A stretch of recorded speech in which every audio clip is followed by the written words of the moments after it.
Oner first. I like this a lot. And Pantheon is sort of the last tier 1 jungler that we do have left up and available. I think that Oner could get on something like a Wukong. There is the option of going towards a Trundle, perhaps. Is it? But I don't Maokai? like Trundle in this draft. Maokai for Oner to try to set up I like that, the team fights, try to keep HANWHA Esports at arm's length. I don't like the Maokai that much for this draft, but it is a strong pick that I'd prefer to the Trundle, for example, given what we see here. Or does he have something else in mind entirely? What about Kha'Zix?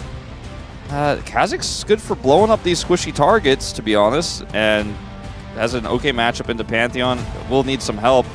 This does not help your Lucian Milio lane very much. It is kind of the next thing on the tier list, and that is a Gwen. Okay. No idea. Likely, the Gwen is going into the top lane, has been buffed a little bit, but could theoretically be going into the jungle as well. I don't really like either position for the Gwen here, but I think it is definitely going to be played by Doran in this game. But they can just play Gnar into it.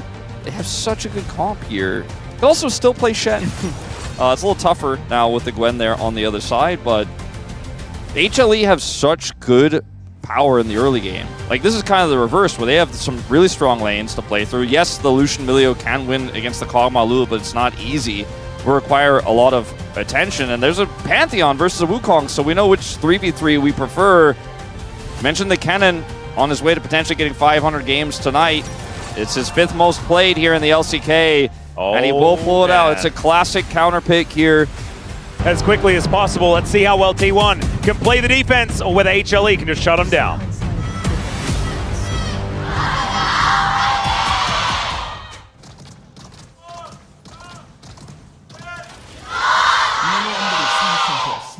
All right, here we are, ladies and gentlemen.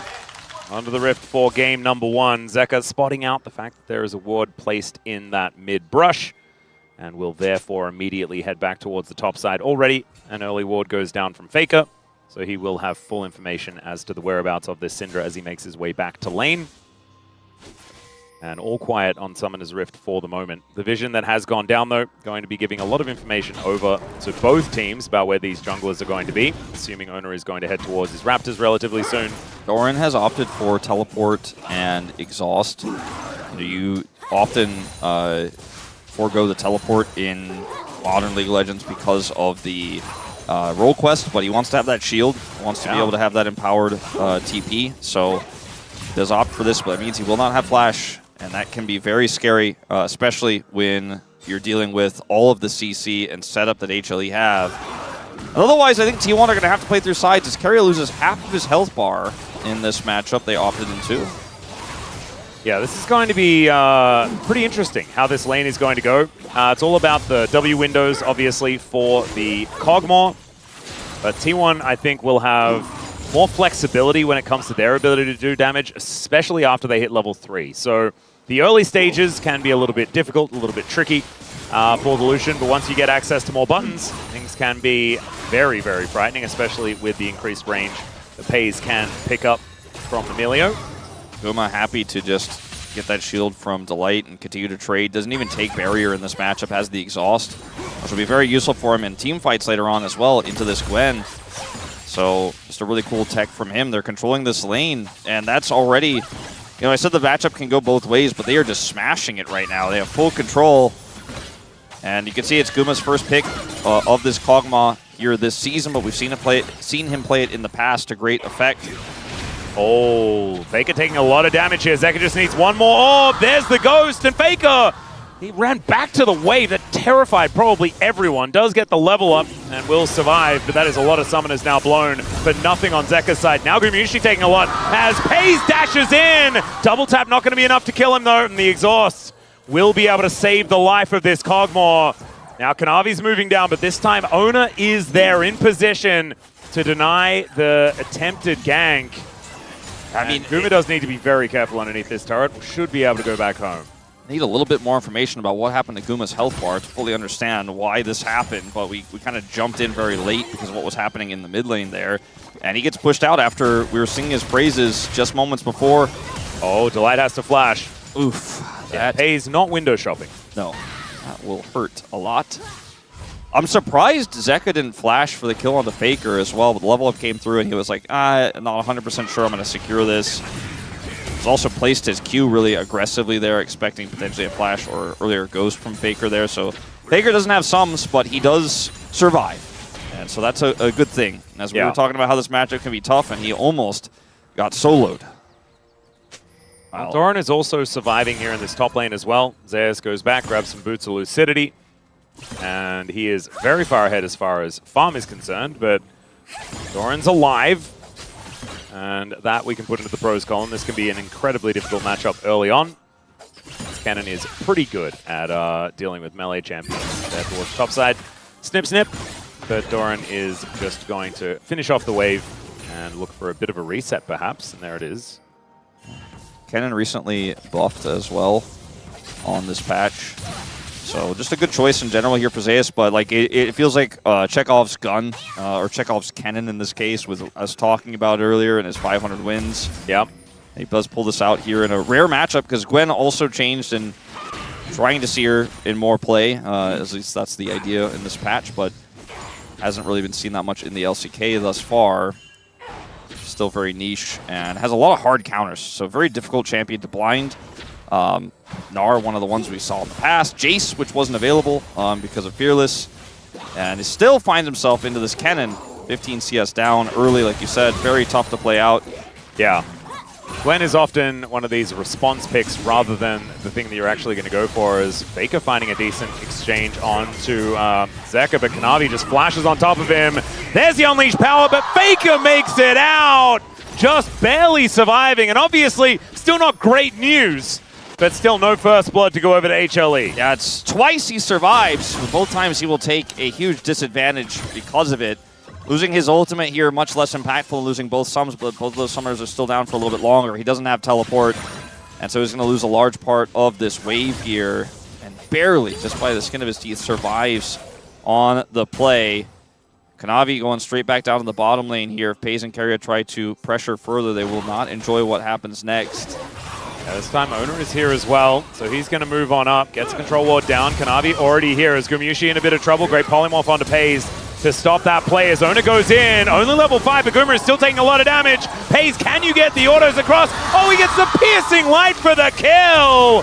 And the Acathian surprise is not going to be able to do it here as somehow Oner survives for such a long time, picks up the double for Paze, and now Doran is going for an all-in on this top side. That needlework not quite connecting though, as now Zeka moving towards his bottom lane. Oh, the dash out of the way, Paze turns it into another kill! But still, Zeka is going to be able to find a lot of value here. The fire kick from Keria might have been enough, and Zeka not going to be able to close the gap on the Melio. Follows him all the way down here as well. Crazy stuff in this early play. Oner played that bottom side gank so confidently, I guess is the best way to say it. He had his Warriors Trickster there. He's going to go all the way back to this one here. From Faker's perspective, for the Realm Orb. No worries. Last bit of damage comes through from the ultimate is not enough to take him out, but watch Oner in this play. As he wants to come over here with this pressure that they're putting on, they wait out the polymorph, and he flashes past Kanavi here to get on top of Guma. Does just enough damage here as Guma looks to turn back and offer that damage. Paze says, no, you're pushing onto that Wukong. You forgot about the Lucian. You forgot about my piercing light. That was through and then the caster minion. And then he goes back in here, Oner, again to set up Paze for a second kill. And then when Zeka flashes, he sidesteps it and picks up a third. That was absolutely insane. The fact that Keria also lives is just icing on the cake here for T1. But Faker now looking for an angle towards Zeka. There's the Rune Prison for the slow. Not going to snare him here as Oner is just going to move towards his bottom lane. Take away some Raptors. This game is still very close, and the only lead here for T1 is on the Lucian, but sometimes that's enough when it's Paze who's piloting it. We talked about, well, I really specifically mentioned several times, I don't think we'll ever see Lucian go through draft. And then he did. I don't think it should. And it's potentially a problem here. There are still a lot of issues here. The top side isn't fixed for T1 just yet, although those Merc Treads are going to help a lot. Faker was able to impact that bottom side play as Paze is going in again. Yeah, looking for another angle. There is the polymorph as the culling is going to be the response. As soon as that ability goes on cooldown, you can feel free to press R. And that's exactly what Paze does. But Guma has been farming very well. 73 CS to the 70 of FaZe. And so T1 still do need to be careful of this Kog'Maw and what he's going to be capable of. No mana here for FaZe. Will decide to back off of this play. Used everything to try to get a larger advantage there. It doesn't really amount to too much. Guma actually takes a farm lead after catching that wave. No exhaust here for Doran. And Zeus does have Ignite and his ult, so very scary moment. Yeah, there is the Ignite immediately as Pantheon turns up as well. Stun onto Doran, and Gwen is not immune, ladies and gentlemen. And Faker has Realm Warp, but it's just not the same sort of impact. He can't save this play. There's no way he can react. They're the ones who are pushing the tempo. They're the ones who are leading the charge on that top side play, and the observers knew it, we knew it. But Doran just couldn't realize that the engage range of that Pantheon was long enough to where he couldn't be anywhere near that cannon. Zeus didn't even have to flash for the play. And now, T1, they do get themselves the dragon in the cross map. And Doran does have teleport to bring him back towards his top lane, but this cannon is going to become a massive problem here in this game. And it's the AP variant.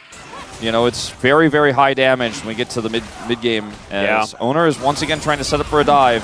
Oh dear, teleport is going to come through from Zeka to bring him towards his bottom lane. And so that will mean an end to that play. No dive to come on through. But getting that teleport out of Zeka, moving him out of this mid lane, is still going to be good here for T1. Yeah, I mean, they are able to force the TP. Faker stays. You could see Faker was considering a Realm Warp to follow on the play, but he realizes, I'm Rise, they've got Scatter. This is probably just too risky with the Wukong trying to Cyclone and all that. Zeus comes in here and is able to get Doran with a tip of his ultimate. Why? Because Doran doesn't have Flash. He doesn't have to flash to follow or anything like that. Doesn't have to expend any summoners. It's the Kanavi follow-up there with the stun and the Ignite that he ticked at the very beginning of that play. That's enough damage to take Doran out without expending any summoners. Kanavi and Zeus walk away from that kill there with both up. So yes, Faker got a little bit of reprieve in the mid lane with that TP coming through from Zeka, but he hasn't picked up an advantage yet. This cannon is still a problem. We have to wonder, will this Lucian, with all the peel tools here, and the wild growth available, is this lead enough to get T1 into a third game? Well, that is the whole point of this composition from T1, is allow FaZe to just put the team on his back, carry this one through.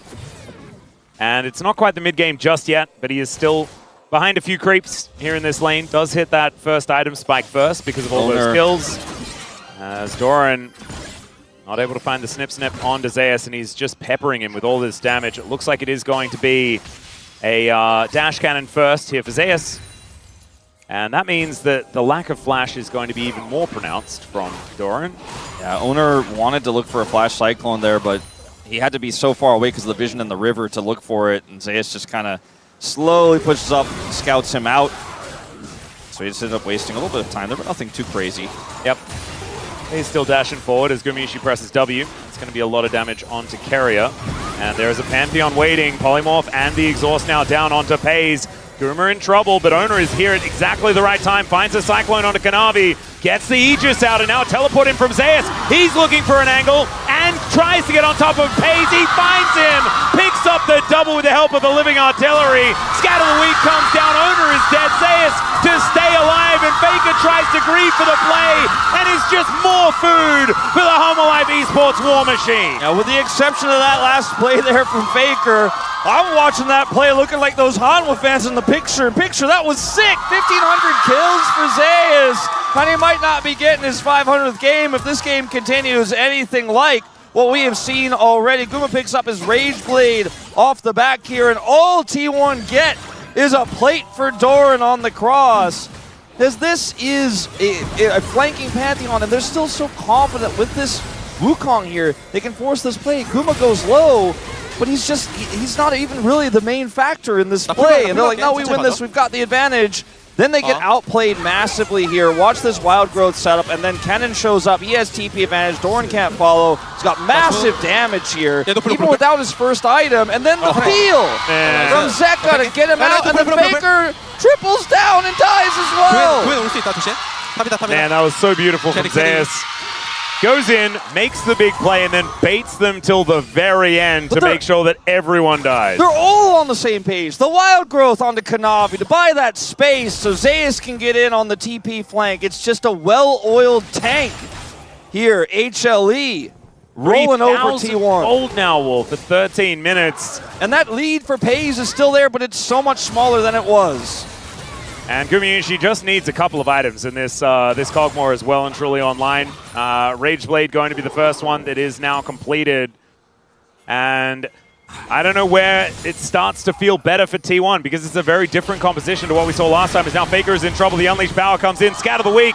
Should be enough space for Kanavi to come on over and get the stun. And Faker was running the wrong direction anyway, so it's another freebie here for HLE. They didn't ban the Pantheon. They let it through.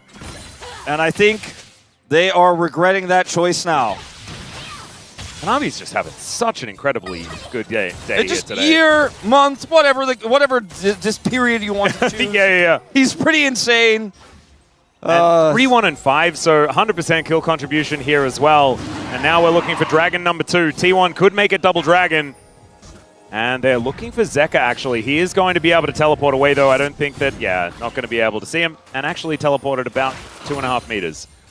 That's all he needed enough to to do. get into safety. It's not going to waste any time, and he can still compete for Prio on this Dragon. They're pushing mid. There's no answer. T1 are losing everywhere right now.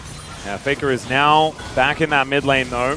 So it might be an honest fight, but Oner is already on this Drake. Pays is going to move on over, and Keria is there for the support. Zeka shows up, and you can see Zeus roaming from that top side. No teleport available. Doran does have his, and now that is going to be used to bring him towards this fight.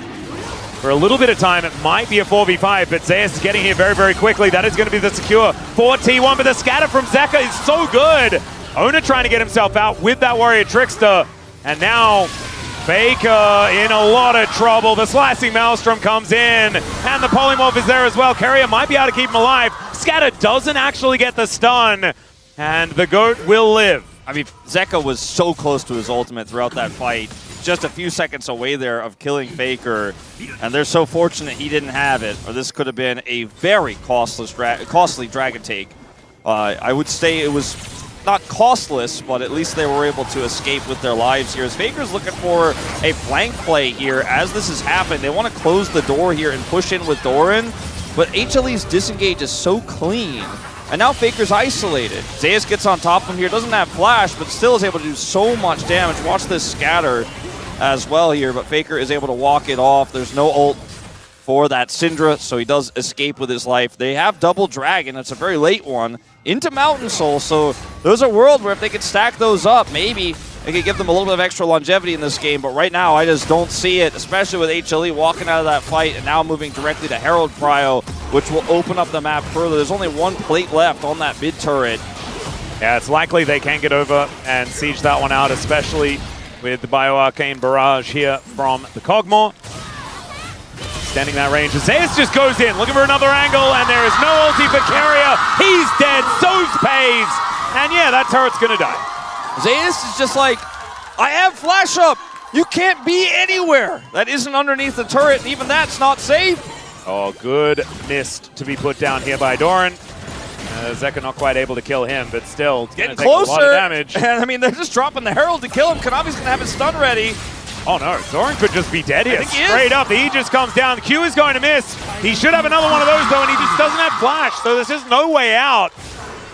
And Gwen is dead, and now Zeus is going to get closed in on here as well. The flash forward, Faker tanking up the turret, and that will allow Oner to get out of there safely, so there is at least one kill back. But it's 11-4. Yeah, and look at the top lane here. Zeka, with that kill onto Doran, is pushing this super hard, taking more plates out. We'll get the back here, but look at this flash play. 볼 수 있는데 지금. He's looking for it. And look at the, like, they have everything. They have the Wild Growth, they have the Cogmon position. The Pantheon ultimate feels like it's totally unnecessary. Like, there's so many reasons why they're so dead. And he doesn't have it for this play, so Doran's like, maybe I'll be okay. No, he's not. He's not okay. He has to leave the turret, and he's going to lose his life anyways. Leaves just too late. And also, Kanavi remains on 100%, so he is 11 out of 11 this game. Being able to drop into the mid lane and then immediately go top, get that kill onto Doran. Efficient use of jungle at times so far for Kanavi here in this game. Faker has the turret aggro here, so he can just kind of walk it off, and there's no way to hold Oner there under turret. All right, Kanavi going to look for another one here, as at least Keria is there for the disengage. Gumayusi moves over with that VODs.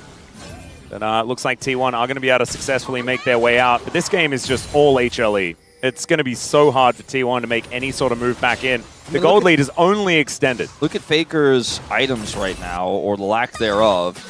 It's 2 stacks of Rod. Doesn't have his second item yet. Is a level behind right now, so he's really going to need that Rod of Ages to complete, but it'll take 8 minutes before it does. Thinking about Actualizer and late game scaling, that is just off the cards, and oh dear, just die here. Yeah, this is the problematic part. Scatter is not going to connect. Living Artillery does, but he is still able to walk it off. He's off the map, and this is a huge push. Like, they don't have a side laning Gwen because Doran is 0 and 2. And is unfortunately not able to move when Pantheon's ult's up. So he can clear waves, but then he has to just back repeatedly. He's not actually threatening any turrets. He's not able to do anything. Maybe in 10 minutes, if he's big enough, he can actually do damage turrets so quickly that he can make those risky calls. But Kanavi's ult is up. You can't be anywhere. When Zeus' flash is up, you can't be anywhere, as we've already learned. He went Storm Surge. He is huge. He has the dash cannon for extra gap close. Yeah. He has the highest damage in the game. Zeus is a very big boy. Kanavi has the most gold in the game, which is pretty impressive. Gumayusi pretty close behind him there as well with that quest that he has. Feels like cheating just a little bit here, but the Kog'Maw being this relevant is just terrifying as well. Navori now online, doesn't have to worry about these cooldowns, and that is exactly what Kog'Maws most of the time worry about. Zeus now looking for an angle here as once again Kanavi shows up. Faker's dead. There's just nothing he can do about it. Where is the counterplay? I don't know. As Pays goes in and then goes out via the Death Chamber.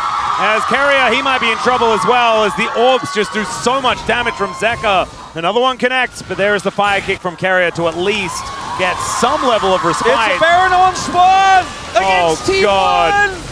T1 looking for Hail Mary plays everywhere. They force the Wukong gank topside. Bam, gets shut down, fails. They try to make the play in the mid lane with the Lucian. Gets shut down, fails, and then they just find themselves against the wall here. Backs against the wall. Baron up on spawn. 8,000 gold lead at 20 is about as high as a gold lead can get at this level in the Legend group. This is one of the most dominant games we've seen as people are dying as we go into replays. Yeah, that was kind of crazy. So I don't know whether they actually did get the kill there. As yeah, it was just Unleash Power onto the monkey. This was Kanavi destroying Faker. Not a lot of options there. I mean, they tried to set up a gank and the with Oner. Cyclone actually was used. Yeah, and so he doesn't have it defensively in a moment, but look at this. Zeka just says no. Zeka is like a peel artist in this game on this Syndra. I mean, like, if we roll the clock back 4 years ago when Zeka won a world championship, we could never say he was good at Syndra, but in 2026, man, he's out of control. He's looking pretty ridiculous at the moment as Faker is going to get the power unleashed upon him. And thank you for demonstrating exactly what we were talking about there, The rare caster blessing, I guess. Yeah, I was somehow expecting Faker to just turn that and then solo kill him somehow because caster curses are so powerful and very real, but not this time. This time HLE, it feels like they're just a little bit too far ahead as Gumayusi is just attack moving towards T1. Oner almost just dead from a few of these shots from this B Kog'Maw.